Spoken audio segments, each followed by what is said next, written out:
Ibihe byiza kuri mwebwe mwese mukomeje kudukurikira, mukomeje kubana natwe muri gahunda z'amakuru ndetse n'ibiganiro bitandukanye, ndabasuhuza mbifuriza ibihe byiza cyane abari imbere mu gihugu cy'u Rwanda ndetse no hanze y'igihugu cy'u Rwanda.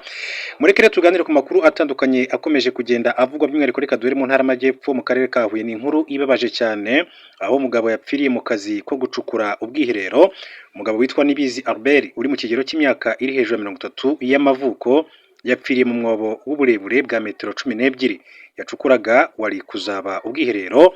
Ni inkuru yasakaye mu masaha y'amanywa kuri 29 Kanama 2025 beraho yacukuraga ubwiherero mu mudugudu wa Akabuye, akagari ka Butare, umurenge wa Ngoma mu karere ka Huye. Ubwo uyu mugabo yarimo acukura ubwiherero byagezeho kuvamo rero birananirana, abari aho ngaho rero bakavuga ko ari gaze yamufatiyemo.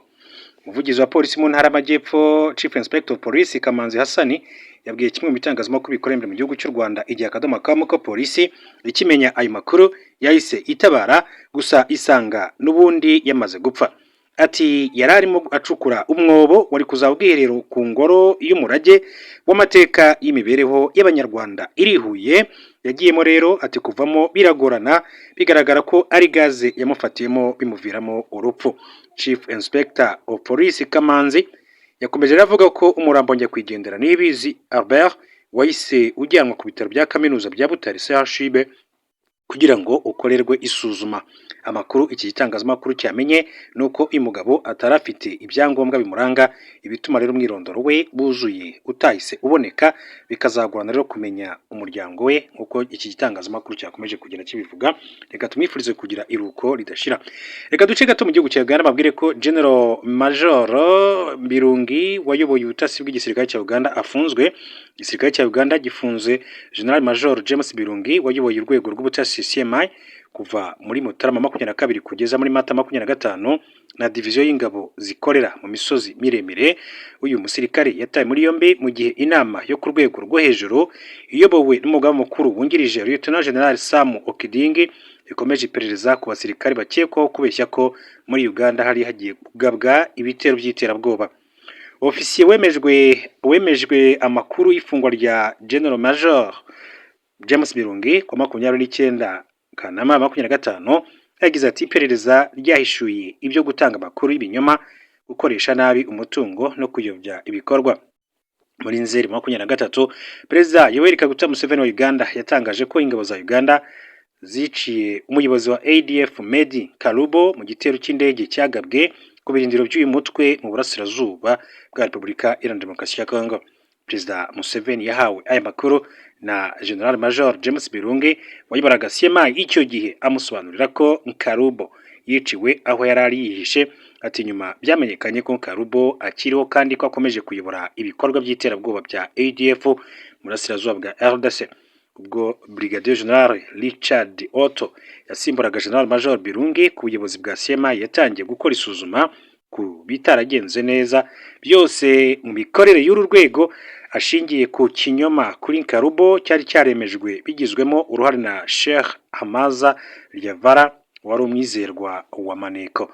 Brigadier General Otto yasanze hari andi makosa menshi cyane yakozwe n'abofisiye mu rwego rw'ubutasi n'izindi nzego zifite inshingano zo kurwanya iterabwoba, arimo kubeshya ko ADF iteganya kugaba ibitero muri Uganda, bagasaba amafaranga yo kwifashisha mu kubikumira ndetse no kubirwanya. Mugaba mukuru w'ingabo za Uganda General Muhoozi Kainerugaba akaba n'umuhungu wa Yoweri Kaguta Museveni perezida w'igihugu cya Uganda yamenye amakuru, ategeka ko hajyaho inama yo ku rwego rwo hejuru ikora iperereza kuri imikorere kandi abakoze nabi bose bagatabwa muri yombi.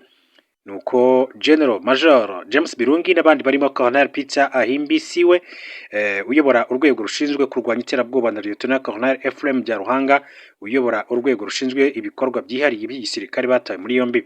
Aba ofisiye bose bafungiwe muri gereza y'igisirikare cya Makindye mu gihe bategereje kugezwa mu rukiko. Ibyaha bakurikiranyweho birimo kugambanira igihugu, kunyereza umutungo w'igihugu n'ibindi bikomeye bifitanye isano n'umutekano.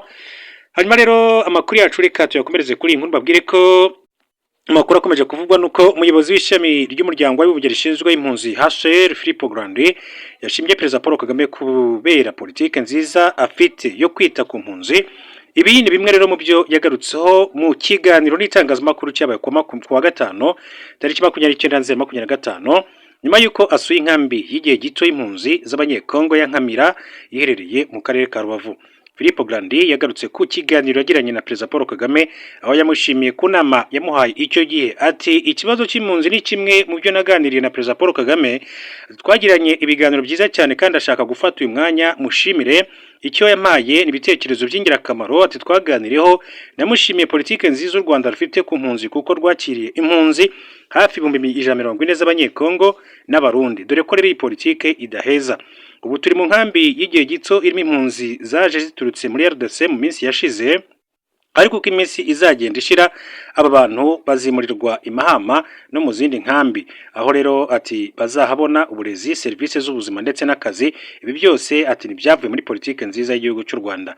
Philippe Grandi wakomereje uruzinduko rwe mu mujyi wa Goma umaze hafi amezi agera kuri 7 wigaruriwe n'ihuriro rya AFC 23, aho yahamije ko ibiganiro by'amahoro bigenda neza kandi bashobora kuboneka ibisubizo ku kibazo cy'impunzi.